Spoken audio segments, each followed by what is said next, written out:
salt and pepper. Bum bum bum bum.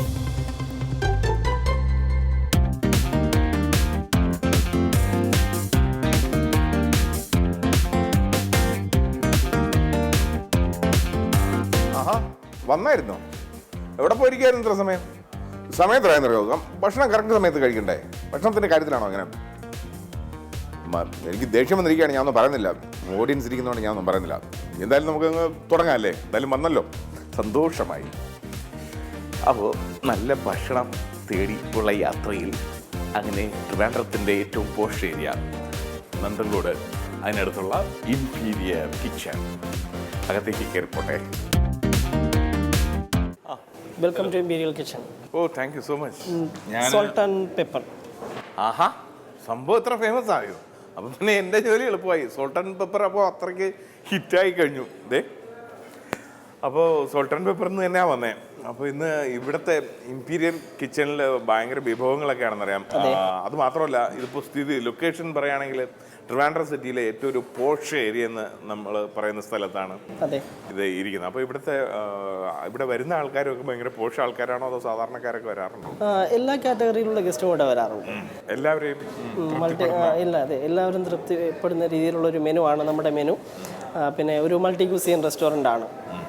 Actually ഇത് നന്തങ്കോട് അല്ലേ? ഇത് ലൊക്കേറ്റ് ചെയ്തെന്ന് പറയുമ്പം ദേവസ്വം ബോർഡാണ്. പിന്നെ അഡ്രസ്സ് പറയുമ്പോൾ നന്തങ്കോട് സ്റ്റൈൽ പ്ലസിനടുത്തായിട്ടെന്ന് പറയും. ഹീരയുടെ പുതിയ ബിൽഡിംഗ് ഡൗൺ സ്റ്റൈലിലാണ് ഇത് ലൊക്കേറ്റ് ചെയ്യുന്നത്, near brand factory and the Reliance. അപ്പോൾ നമ്മുടെ ഇംപീരിയർ കിച്ചണിലെ ഒരുപാട് ഞാൻ കേട്ടിട്ടുണ്ട്. അപ്പോൾ എന്തൊക്കെയാണ് സ്പെഷ്യൽ? മൾട്ടി കുസൈൻ എന്ന് പറയുമ്പോൾ നമുക്കൊരു 7-8 ഡിപ്പാർട്ട്മെൻ്റ് ഉണ്ട്. ചൈനീസ്, തായ്, ഇറ്റാലിയൻ, കോണ്ടി, പിന്നെ Arabic, south Indian, north Indian, tandoor ആണ് സ്പെഷ്യലൈസേഷൻ. പിന്നെ പിസയുടെ ഒരു സ്പെഷ്യലുണ്ട്. കമ്പയർ ടു അതർ സ്ഥലങ്ങൾ വെച്ച് നോക്കുകയാണെങ്കിൽ പിസയ്ക്ക് നമുക്കൊരു നല്ല കമൻ്റാണ്. കാരണം ഒറിജിനൽ ഇറ്റാലിയൻ പിസ്സ ഓവനാണ് നമുക്കുള്ളത്. പിന്നെ അറബിക്കിൻ്റെ തന്നെ ലൈവ് ഫിഷ് ഗ്രില്ലുണ്ട്. പിന്നെ അതെന്ന് പറയുമ്പോൾ ഗസ്റ്റിന് അവിടെ വന്നിട്ട് ചൂസ് ചെയ്തിട്ട് ഏത് ഫിഷ്, ഏത് വെറൈറ്റി മാരിനേഷൻ, അതും ലൈവ് ഗ്രില്ലാണ്. ഗസ്റ്റിന് ഗ്രില്ല് ചെയ്യുന്നതിനെ കാണാൻ പറ്റും, കണ്ടിട്ട് കഴിക്കാം. അത് ഗംഭീരം. അപ്പോൾ നമുക്കിങ്ങനെ സംസാരിച്ച് നിന്നാൽ മതിയോ? മണി 1 ഭക്ഷണമല്ലേ, ഭക്ഷണം കൃത്യസമയത്ത് തന്നെ കഴിക്കണ്ടേ? അപ്പോൾ ഇപ്പോഴേ അങ്ങ് കുക്ക് ചെയ്താലേ ഭക്ഷണം കഴിക്കാൻ പറ്റുള്ളൂ. അപ്പോൾ നമുക്ക് ഭക്ഷണത്തിൻ്റെ ഏരിയയിലേക്ക് അങ്ങ് പോയാലോ? തീർച്ചയായിട്ടും.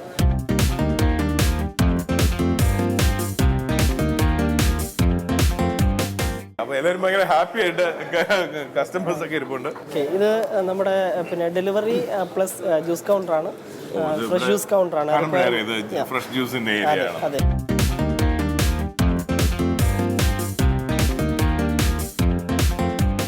പിന്നെ ഇത് നമ്മുടെ ഒറിജിനൽ ഇറ്റാലിയൻ പിസ്സ ഓവൻ ആണ്. ഞാൻ മുമ്പേ തന്നെ പറഞ്ഞു പിസയ്ക്ക് ഇവിടെ നല്ല ഡിമാൻഡാണെന്ന് പറഞ്ഞു. So original Italian pizza oven ആണ്. സോ അതാണ് ഇവിടുത്തെ സ്പെഷ്യലൈസേഷൻ. എന്തൊക്കെ വിഭവങ്ങൾ ഉണ്ടാക്കുന്ന സ്ഥലവും എന്തൊക്കെ കാഴ്ചകളാണല്ലേ! ഇതൊക്കെ കണ്ട് വന്നിരിക്കാൻ തന്നെ ഒരു പ്രത്യേക സുഖമുണ്ട്. അപ്പൊ ഇതും കണ്ട് ഇങ്ങനെ നടന്നാൽ മതിയോ? ഇപ്പൊ തന്നെ സമയം ഇങ്ങനെ പൊക്കൊണ്ടേ ഇരിക്കണോ? ഇതേ കഴിക്കണ്ടേ നേരത്തെ പറഞ്ഞതുപോലെ. അപ്പൊ നമുക്ക് അതിനെക്കുറിച്ച് അന്നവിചാരം മുന്ന വിചാരം.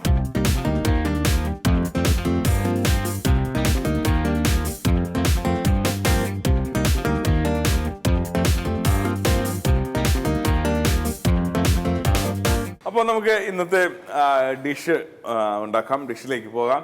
ഹായ്. ഒരു കിടിലൻ ഭയങ്കര സുന്ദരനായിട്ടുള്ള ഒരു ഷെഫാണ് ഇന്ന് സോൾട്ട് ആൻഡ് പെപ്പറിൽ എത്തിയിരിക്കുന്നത്. നല്ല ദിവസമുണ്ട്. പേര്? ക്രിസ്റ്റോ. അടിപൊളി. ക്രിസ്റ്റോ ട്രിവാൻഡ്രംകാരനാണോ? അല്ല, തൃശ്ശൂരാണ്. ഓ, തൃശ്ശൂർ. ശരി, നമുക്ക് തുടങ്ങിയാലോ? അപ്പോൾ ഇന്ന് എന്താ ഉണ്ടാക്കണം? നമ്മൾ ഉണ്ടാക്കാൻ പോകുന്ന ഒരു തായ്ലൻഡ് ഡിഷാണ്. തായ് ഫ്രൈഡ് ബീഫ് ഇൻ സ്വീറ്റ് ബേസിൽ എന്നാണ് പേര്. തായ് ഫ്രൈഡ് ബീഫ് ഇൻ സ്വീറ്റ് ബേസിൽ. ഇതിന്റെ പേര് പറഞ്ഞു വരുമ്പോൾ തന്നെ ഈ എപ്പിസോഡിന്റെ ലാസ്റ്റ് എടുക്കും. ഞാനിതൊന്ന് കാണാൻ പഠിക്കുമ്പോൾ Thai fried beef in sweet basil. ഇത് വേണ്ടതെന്ന് വെച്ചാൽ olive oil, garlic, ginger, Thai ചില്ലിയാണിത്, onion, green peppers, yellow peppers, red peppers. ഇതാണ് സ്വീറ്റ് ബേസിലാണ്. Bit of soya sauce, oyster sauce, chilli oil. ഇത് ടെൻഡർലോയിൻ ബീഫാണ്. Fresh pepper, black chilli flakes, coriander leaves, spring onion, salt. ഏകദേശം നമുക്കറിയാവുന്ന സംഭവങ്ങളാണ് ഇതിലെല്ലാം ഇരിക്കുന്നത്. ഇതിൽ വ്യത്യസ്തമായിട്ട് കണ്ടത് ആ ഒരു ലീഫ്, ആ ലീഫിന്റെ പേര് ബേസിൽ ലീവ്സ്. കൊള്ളാം. നമ്മുടെ ഈ രാമതുളസിയുടെ ഒരു ടേസ്റ്റ്. അപ്പം നമുക്ക് തുടങ്ങിയാലോ? ഓക്കെ.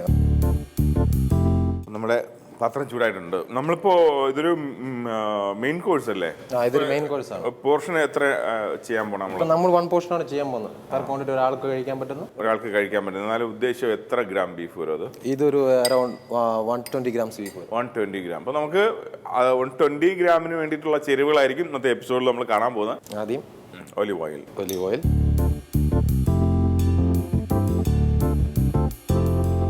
ഒലിവ് ഓയിലിന് ടേസ്റ്റ് വ്യത്യാസം ഉണ്ടാവും അല്ലേ? നല്ല. ഇത് ശരിക്കും പറഞ്ഞാൽ ഒലിവ് ഓയിൽ ഹെൽത്തിയാണ് ശരിക്കും പറഞ്ഞാൽ. എക്സ്ട്രാ വെർജിൻ ഒലിവ് ഓയിലൊക്കെ കുറേ different kinds of olive oils ഉണ്ട്. പാത്രം ചൂടായി കഴിഞ്ഞ് നമ്മൾ കുറച്ച് ഗാർലിക്,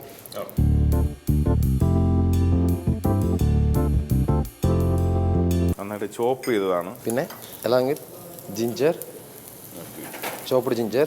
ഓക്കെ. തായ് ചില്ലി അല്ലേ? തായ് ചില്ലി. നല്ല സ്പൈസി ഡിഷാണ് ഇന്ന് തയ്യാറാവുന്നത്. നമുക്ക് മലയാളികൾക്ക് കുറച്ച് എരിവും പുളിയൊക്കെ ആയി ഇഷ്ടം അല്ലേ? അത് തന്നെയാണ് നമ്മൾ. എനിക്ക് തോന്നുന്നു ഇവിടെ ഇമ്പീരിയർ കിച്ചണിലെ ഏറ്റവും എന്താണ് ഒരു ഫേവറേറ്റ് ഡിഷും കൂടെയാണ് അല്ലേ? ഇതിപ്പോൾ നമ്മുടെ ന്യൂ മെനുസിലുള്ള പുതിയൊരു ഐറ്റമാണ്. നന്നായി സോട്ട് ചെയ്തതിന് ശേഷം നമ്മൾ ബീഫിലേക്ക് ആഡ് ചെയ്യുന്നു. ഓക്കെ. അപ്പോൾ ബീഫ് ആദ്യമേ തന്നെ രംഗത്തിറങ്ങിയിട്ടുണ്ട്.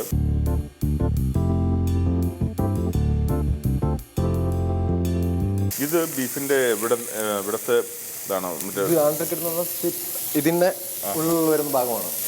ഉള്ളിൽ കാലൊന്നുമല്ല. ഇപ്പൊ ടെൻഡർ മീറ്റ് ആണ് ശരിക്കും വരുന്നത്. വലിയ ഫാറ്റ് ഒന്നും ഇല്ലാത്ത തോന്നുന്നു അല്ലേ? ഇതിൽ ഫാറ്റ് ഇല്ല. വളരെ ടെൻഡറാണ്. നമ്മൾ സോൾട്ട് സീസൺ ചെയ്യുന്നു. അത് കുറച്ച് ഉപ്പും ചേർക്കുന്നുണ്ട്.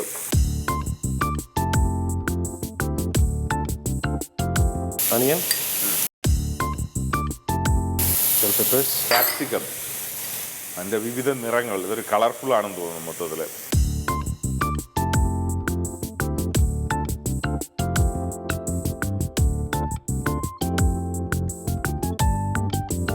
അത് നല്ല കളർഫുൾ ആയിട്ട് നമ്മുടെ ഡിഷ് ഇങ്ങനെ തയ്യാറായിക്കൊണ്ടിരിക്കുകയാണ്.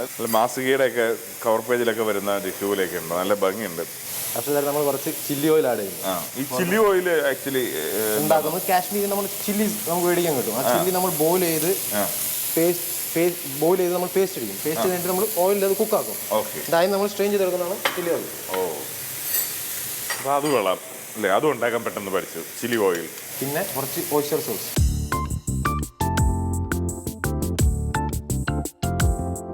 Bit of soya sauce. എനിക്കറിയാം, ഇത് കാണാതെ അറിയാം എനിക്ക്. അടിപൊളി. ഇത് ചോപ്സി പോലെയാണ് അല്ലേ? നല്ല ഫ്ലേവറാണ് കേട്ടോ ഇത്. പിന്നെ സീസൺ വിത്ത് കുറച്ച് ബ്ലാക്ക് പെപ്പർ. ഓക്കെ. വളരെ ഫാസ്റ്റായിട്ടാണ് എല്ലാം കുക്ക് ചെയ്തെടുക്കുന്നത്. ഇവിടെയൊക്കെ വന്ന് നമ്മൾ റെസ്റ്റോറൻറ്റിലൊക്കെ വന്ന് ഓർഡർ ചെയ്തിട്ട് വെച്ചപ്പോൾ വന്നിരുന്നു കഴിഞ്ഞാൽ ചില്ലി ഫ്ലെക്സ്, ഫ്രഷ് ചില്ലി, പൊടിച്ച മുളക്. അല്ല, പെട്ടെന്ന് നമ്മൾ അല്ലേ ഒരുപാട് ധൃതിയോടെയൊക്കെ വന്നിരിക്കുമ്പോൾ പെട്ടെന്ന് ആഹാരം വേണ്ടേ? അല്ലെങ്കിൽ ഇരുന്ന് മുഷിയും. പിന്നെ കുറച്ച് സ്കാലിയാണ്, സ്പ്രിംഗ് ഒനിയൻ. അതുപോലെ തന്നെ കൊറിയാണ്ടർ ലീവ്സ്. നമ്മൾ പറയുന്നത് ഇതിന് വേറെ പേര് സിലാൻഡ്രോ. അങ്ങനെ നമ്മളെ മല്ലിയിലാണ് അത് സിലാൻഡ്രോ. അപ്പോൾ ഇനി സിലാൻഡ്രോ എന്നുള്ള പുതിയ വാക്കുകൾ പഠിച്ചു.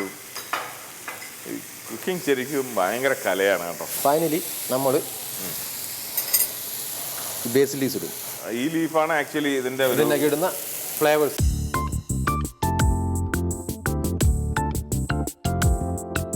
ഈ ലീഫിനും മലയാളത്തിൽ എന്തെങ്കിലും ഒരു പേര് കാണുമല്ലേ? ഇത് തുളസിയില്ലേ? ഞാൻ അതല്ലേ കുറച്ച് നേരത്തെ പറഞ്ഞ രാമ തുളസി. അപ്പം മിണ്ടാതെ നിന്ന് പറഞ്ഞല്ലോ. അപ്പോൾ നമ്മുടെ ഡിഷ് റെഡി. കേട്ടോ, ആ ഫ്ലേവർ വരുന്നുണ്ട്. യെസ്. അടിപൊളി. ഇത് ശരിക്കും നല്ല നാനോ അല്ലെങ്കിൽ പൊറോട്ട, ചപ്പാത്തി എല്ലാത്തിൻ്റെ കൂടെയും അല്ലേ കഴിക്കാം. നല്ല സ്പൈസി ആയിട്ടുള്ള ഡിഷാണ്.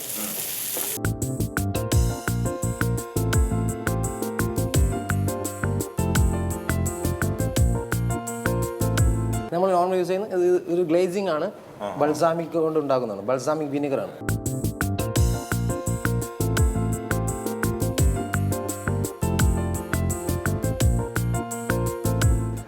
എന്ത് ക്ലാസിക് ആയിട്ടാണ് അദ്ദേഹം ഡിസൈൻ ചെയ്തുകൊണ്ടിരിക്കുന്നത്.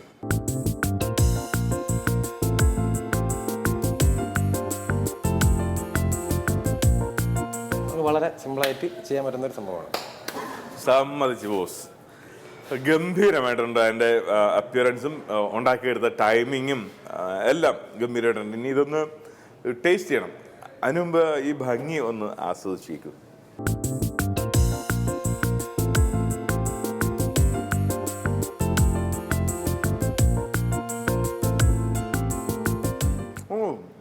ഇത് ഇത്ര പെട്ടെന്ന് ഇത് കുക്കാവുകയും ചെയ്തു. വളരെ ഫാസ്റ്റായിട്ട് കുക്ക് ചെയ്തപ്പോൾ ഞാൻ വിചാരിച്ചു ബീഫ് വളരെ ഫ്രഷ് ആയിട്ടല്ലേ ഇട്ടത്. പക്ഷേ ഇത് നമ്മൾ പറഞ്ഞില്ലേ സോഫ്റ്റ് ആണ് ഈ മീറ്റ്. ടെൻഡർലോൺ മീറ്റ്സ് എന്ന് പറയുമ്പോൾ ബീഫിൻ്റെ ഏറ്റവും സോഫ്റ്റ് പാർട്ട് ഓഫ് മീറ്റ്സ് ആണ്. അതാണ് നമ്മൾ കുക്ക് ചെയ്യാൻ വെച്ചിരിക്കുന്നത്. നമ്മൾ ഈ മീറ്റ്സ് നമ്മൾ പുറത്തുനിന്ന് ഇമ്പോർട്ട് ചെയ്യാണ് നമ്മൾ ലോക്കൽ കസ്റ്റമേഴ്സിൻ്റെ നല്ല എടുക്കുന്നത്. നമ്മൾ ഇമ്പോർട്ട് ചെയ്യാനാണ് മീറ്റ്. എന്തായാലും ഗംഭീര ടേസ്റ്റ്, ഒരു ഡിഫറെന്റ് ടേസ്റ്റ് തന്നെയാണ്. ഓക്കെ, അങ്ങനെ Thai fried beef in sweet basil ഇത് കഴിഞ്ഞു. ഇമ്പീരിയർ കിച്ചണിലാണ് നമ്മൾ നിൽക്കുന്നത് ട്രിവാൻഡ്രത്തെ. അപ്പോൾ ഇവിടെ മറ്റൊരു വിഭവമാണ് ഇനി നിങ്ങളുടെ മുന്നിലേക്ക് എത്താൻ പോകുന്നത്. അതാണ് സോൾട്ട് ആൻഡ് പെപ്പറിന്റെ പ്രത്യേകത. അത് ഒന്നോ രണ്ടോ വിഭവം കൊണ്ട് തീരത്തില്ല. നിങ്ങളെ ഓരോ പുതിയ പുതിയ സാധനങ്ങൾ ഉണ്ടാക്കാൻ പഠിപ്പിച്ചും കഴിപ്പിച്ചും ഒക്കെ നിങ്ങളുടെ വയറ് നിറയ്ക്കുക. അതാണ് എൻ്റെ ലക്ഷ്യം. ഇനി മറ്റൊരു ഇമ്പീരിയർ കിച്ചണിലെ മറ്റൊരു ഷെഫാണ്, ഒരു പുലിയാണ് അദ്ദേഹം. അദ്ദേഹത്തിന് നമുക്ക് പരിചയപ്പെടാം. അനീഷ്. അനീഷ്, അപ്പോൾ നമുക്ക് തുടങ്ങാം. ഇന്ന് അനീഷ് എന്താണ് ഉണ്ടാക്കാൻ പോകുന്നത്? ചിക്കൻ ഇൻ കറിവേപ്പില സോസ്. ചിക്കൻ കറിവേപ്പില സോസ്. കറിവേപ്പില സോസ്, കറിവേപ്പില പേസ്റ്റ്, വെളുത്തുള്ളി, പച്ചമുളക്, തേങ്ങാപ്പാൽ, ചെറിയുള്ളി, ഇഞ്ചി, വെളിച്ചെണ്ണ. 200 ഗ്രാം ചിക്കൻ. അപ്പോൾ ആദ്യമായിട്ടത് ഇതെല്ലാം ഒന്ന് അരപ്പൊക്കെ ഒന്ന് തേച്ച് പിടിപ്പിക്കലാണ്. ഒന്ന് മാരിനേറ്റ് ചെയ്ത് എടുക്കുകയാണ്. ആദ്യം നമ്മുടെ കറിവേപ്പില സോസ്, പിന്നെ അതിൽ വെളുത്തുള്ളി ചോപ്പ് ചെയ്ത് ചേർത്തു. ഒപ്പം നമ്മുടെ നാടൻ പച്ചമുളക് നുറുക്കി അരിഞ്ഞതും ചേർത്തിട്ടുണ്ട്. ഇഞ്ചി, ചെറിയ ഉള്ളി, അല്പം സ്പൈസി ആണെന്ന് തോന്നുമ്പോൾ തേങ്ങാപ്പാൽ മാരിനേറ്റ് ചെയ്യാനായിട്ട് ഇതെല്ലാം ചേർക്കണം ആദ്യം തന്നെ.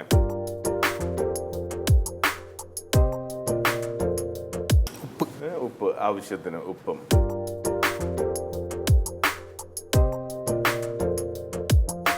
നല്ല ഒരു ഇളം പച്ച കളർ, നല്ല പച്ചയായിരിക്കും അല്ലേ? നമുക്ക് ആസ്വദിച്ച് കഴിക്കാൻ പറ്റും. അല്ലെങ്കിൽ വെളിച്ചെണ്ണ ചേർത്തു. വളരെ കുറച്ച് എണ്ണയെ ചേർത്തിട്ടുള്ളൂ അല്ലേ? 1 സ്പൂൺ എണ്ണയെ ചേർത്തിട്ടുള്ളൂ. എണ്ണയും കുറവാണ്. അപ്പോൾ ഈ ഒരുപാട് ഹെൽത്തിനെ കുറിച്ച് ഒരുപാട് ബോധർ ചെയ്യുന്നവർക്ക് പേടിക്കണ്ട.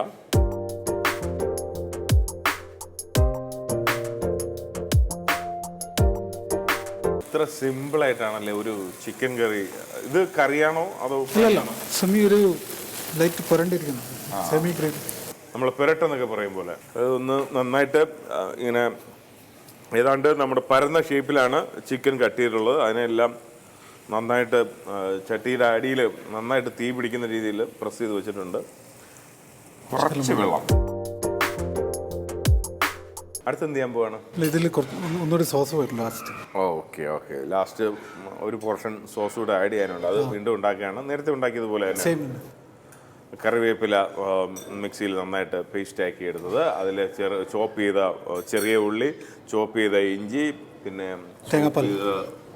വെളുത്തുള്ളി, മുളക്, പിന്നെ തേങ്ങാപ്പാൽ, ഇത്രയും ചേർത്ത് ആണ് ഇതിൻ്റെ ഒരു സോസ് ഉണ്ടാക്കുന്നത്.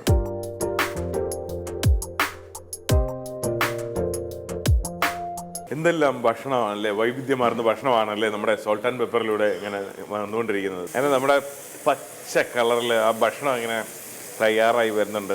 അപ്പോൾ ഇതിൽ ഒരുപാട് വെള്ളം ചേർക്കാത്തതുകൊണ്ട് ഇടയ്ക്ക് 2 സൈഡും നന്നായിട്ട് വേകാനായിട്ട് ഒന്ന് മറിച്ചിടണം.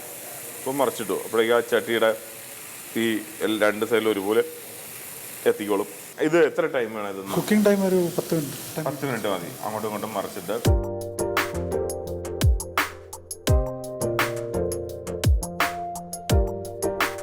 വെന്ത് തുടങ്ങിയിട്ടുണ്ട്. തയ്യാറായി. ഈ സോസ് ഒഴിച്ചു കൊടുത്തു. അപ്പോഴേക്ക് ഏകദേശം നന്നായിട്ട് അത് വെന്തു എന്ന് ഉറപ്പ് വന്നപ്പോഴേക്കും അടുത്ത സോസ്.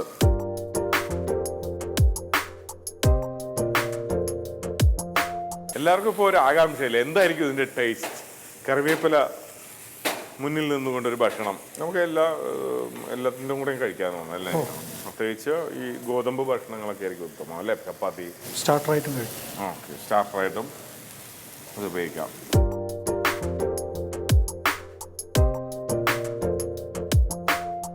ഏകദേശം റെഡി ആയിട്ടുണ്ട്.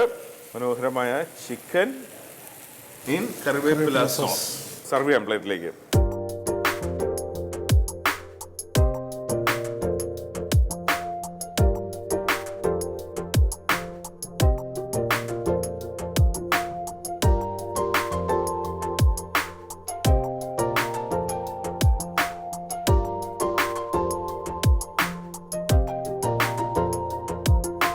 ചേട്ടാ കിടിലം കേട്ടോ. നിങ്ങൾ ഇനി ഇതുപോലെ ഒരുപാട് കണ്ടുപിടുത്തങ്ങൾ നടണം. ഒന്നാമത്തെ അതിൻ്റെ ടേസ്റ്റ് എനിക്ക് എടുത്തു പറയാന്നുള്ളത് എരിവ് പുളി എല്ലാം അതിനകത്തുണ്ടെന്ന് തോന്നുന്നു. പക്ഷേ കുഞ്ഞു വാവകൾക്ക് പോലും വിഭവസമൃദ്ധമായിട്ട് ഇത് കഴിക്കാം അല്ലേ. അങ്ങനെ എരിയോ ഒന്നുമില്ല, പക്ഷെ മുടിഞ്ഞ ടേസ്റ്റും. അങ്ങനെ ഇന്ന് നമ്മളൊരു ഐസ്ക്രീമാണ് ഇവിടെ ഉണ്ടാക്കാൻ പോകുന്നത്. ഐസ്ക്രീം എന്ന് പറഞ്ഞു കഴിഞ്ഞാൽ എന്താണ് സോൾട്ട് ആൻഡ് പെപ്പറിൽ ഐസ്ക്രീമിന് കാര്യം എന്ന് ചോദിച്ചു കഴിഞ്ഞാൽ അതാണ് ഇന്നത്തെ വിഭവം, ഫ്രൈഡ് ഐസ്ക്രീം. ഐസ്ക്രീം ഒന്ന് ഫ്രൈ ചെയ്ത് കഴിക്കാം. ഭയങ്കര കൗതുകമായില്ല എല്ലാവർക്കും. ഞാനും ഭയങ്കര കൗതുകത്തിലാണ് എന്താണ് fried ice cream. Christo, welcome back. അടിപൊളി. ക്രിസ്റ്റോയുടെ വിഭവങ്ങളെല്ലാം ഭയങ്കര ഡിഫറെൻ്റ് ആണ്. എന്താണ് ഈ ഫ്രൈഡ് ഐസ്ക്രീം? നമുക്ക് തുടങ്ങിയാലോ?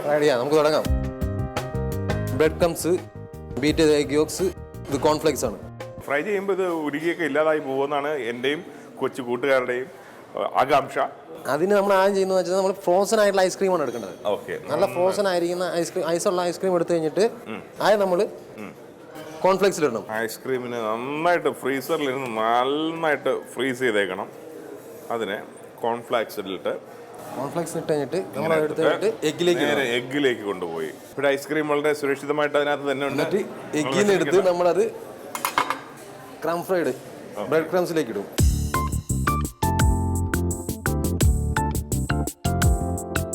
എന്നിട്ട് വീണ്ടും നമ്മൾ ഒന്നും കൂടി കോട്ട് ചെയ്യണം. വീണ്ടും ബ്രെഡ് ആ ഒരു ക്രം ആഡ് ചെയ്ത് കഴിഞ്ഞാൽ വീണ്ടും മുട്ടയിലേക്ക്, എന്നിട്ട് വീണ്ടും കോൺഫ്ലെക്സിലേക്ക്. ഇത് പല ലെയർ ആയിട്ടാണ്. ഇതിനകത്ത് ഐസ്ക്രീം ഇപ്പോഴും സുരക്ഷിതനാണ്. വളരെ വ്യത്യസ്തമായ ഒരു ഐസ്ക്രീം ആയിരിക്കും. ഇനി നമ്മളിത് ഫ്രൈ ചെയ്യും. നല്ല തിളച്ച എണ്ണയിലേക്ക് ഇട്ടിട്ട് വേണം ഇത് എടുക്കാനായിട്ട്. ഓക്കെ, അപ്പോൾ ഇതെല്ലാം ഇങ്ങനെ അല്ലേ നന്നായിട്ട് ഇതിനെ എല്ലാം ഇങ്ങനെ പിടിപ്പിച്ചതിന് ശേഷം ഒന്നുകൂടെ ഫ്രീസ് ചെയ്തു. നമ്മൾ ഒന്നുകൂടി ഫ്രീസ് ചെയ്യണം. അല്ലാന്ന് വെച്ചാൽ ഇത് പെട്ടെന്ന് മെൽറ്റായി പോകും. ഓക്കെ, ഒന്നുകൂടെ ഫ്രീസ് ചെയ്ത് കൊണ്ടുവന്നിട്ടുണ്ട്. ഓക്കെ, ഇനി തുടങ്ങാം. ആദ്യം എണ്ണ നന്നായിട്ട് ഓയിലൊഴിക്കുന്നു.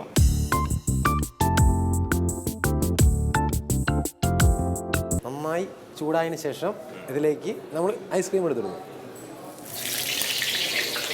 ഐസ്ക്രീം ഉരുകി പോകല്ലേ ഭഗവാനെ.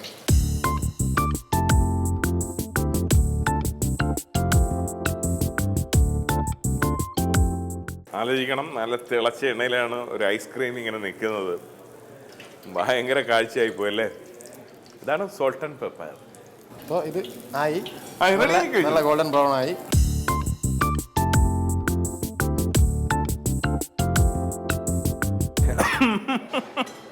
ഐസ്ക്രീമാണ് ഈ ഫ്രൈ ചെയ്ത് വെച്ചിരിക്കുന്നത്. അപ്പോൾ ഇത് ഇനി നമുക്ക് പ്ലേറ്റ് ചെയ്യാം. Okay, sure.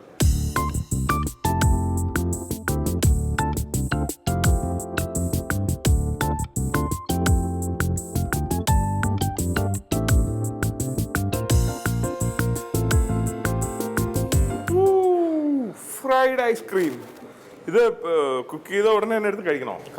കഴിക്കാൻ നന്നായി അതിൻ്റെ ഫ്രഷ്നെസ് കിട്ടും നമുക്ക്. ആ ടേസ്റ്റും ആ ചൂടും ആ ഹോട്ട് പോയി കഴിഞ്ഞാൽ വെച്ചാൽ കഴിക്കുന്നതിന് ഇതുണ്ടാകത്തില്ല.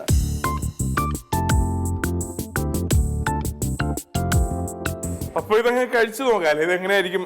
പ്രത്യേകിച്ച് ഐസ്ക്രീം എന്ത് ടേസ്റ്റ് ആണ്. എന്നാലും അത് ഫ്രൈ ചെയ്ത ഐസ്ക്രീം ആയതുകൊണ്ട് അത് ടേസ്റ്റ് ചെയ്ത് നോക്കാൻ ഒരു കൗതുകം.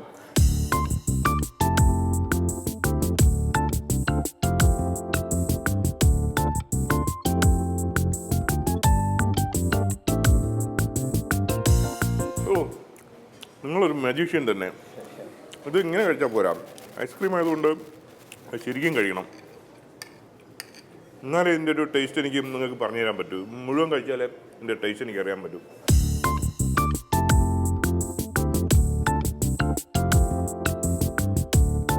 ഐസ്ക്രീമിന് ഒരു പോറൽ പോലും വെച്ചിട്ടില്ല. അതിനകത്ത് കറക്റ്റായിട്ട് ഇരിപ്പുണ്ട്. ഫ്രൈ ചെയ്ത് എല്ലാവരെയും സന്തോഷിപ്പിച്ച സംതൃപ്തിയോടെ ഇന്നത്തെ എപ്പിസോഡ് വൈൻഡ് അപ്പ് ചെയ്യാൻ പോകണം. ചേട്ടന്മാർക്ക് ചേച്ചിമാർക്ക് എല്ലാവർക്കും ഉള്ള ഭക്ഷണമായിട്ടുണ്ട്. ഒപ്പം കുട്ടികൾക്ക് വേണ്ടിയിട്ട് ഫ്രൈഡ് ഐസ്ക്രീമും. അപ്പോൾ ഉറപ്പായിട്ടും നിങ്ങളുടെ കുട്ടികൾക്ക് വേണ്ടി ഐസ്ക്രീം ഫ്രൈ ചെയ്ത് കൊടുത്തോളൂ. ഇതിൻ്റെ പേരിൽ വീട്ടിൽ അടി നടന്നു കഴിഞ്ഞാൽ അതൊന്നും ഞാൻ ഉത്തരവാദിയല്ല. ഇതുപോലെ രുചി വൈവിധ്യമുള്ള മറ്റൊരു എപ്പിസോഡുമായിട്ട് നമുക്ക് വീണ്ടും കാണാം. Tata, bye bye.